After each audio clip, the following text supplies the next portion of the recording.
Praise the lord. దేవుని సాటిలేని నామమునకు మహిమ కలుగును గాక. ప్రియులారా, ఈ హోప్ పట్టుడే వాక్య సందేశంలోనికి మీకు స్వాగతం. నేటి ధ్యానము కొరకు 146వ కీర్తన 8వ చరణాన్ని మనం చదువుదాం. 146వ కీర్తన 8వ చరణము. యెహోవా గ్రుడ్డివారి కనులు తెరవచేయువాడు, యెహోవా కృంగిన వారిని లేవనెత్తువాడు, యెహోవా నీతిమంతులను ప్రేమించువాడు.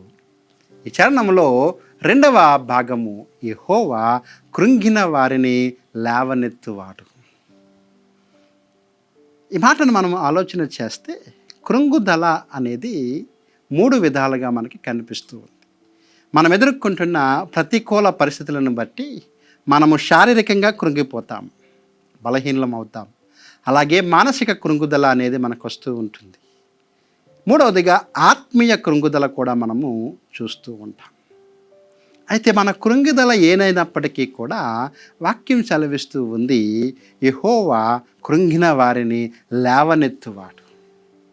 చాలా సమయాలలో మనం కృంగిన స్థితిలో ఉన్నప్పుడు ఇదే మన యొక్క జీవితం యొక్క చివరి స్థితి అనుకుంటూ ఉంటాం. కానీ ఆ కృంగిన వారిని లేవనెత్తువాడు ఆయనే. యోసేపు యొక్క మరణ వార్తను విని యాకోబు కృంగిపోయాడు మానసికంగా. అయితే ఎప్పుడైతే యోసేపు ఐగుప్తును ఏలుచున్నాడు, బ్రతికి ఉన్నాడన్న వార్త వినగానే యాకోబు మరలా తిరిగి లేచాడు. కృంగిపోయిన వారిని దేవుడు లేవనెత్తువాడు.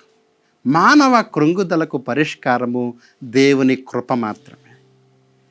కృంగుదలలో ఉన్నప్పుడు కృప మనలను లేవనెత్తేదిగా ఉంది.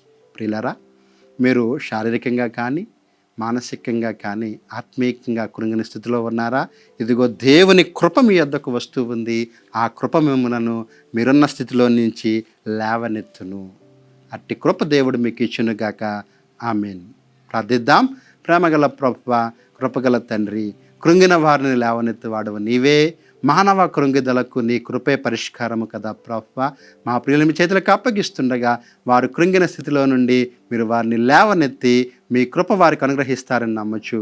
యేసు నామములో ఈ ప్రార్థన అడిగి వేడుకుంటున్నాము తండ్రి. ఆమేన్.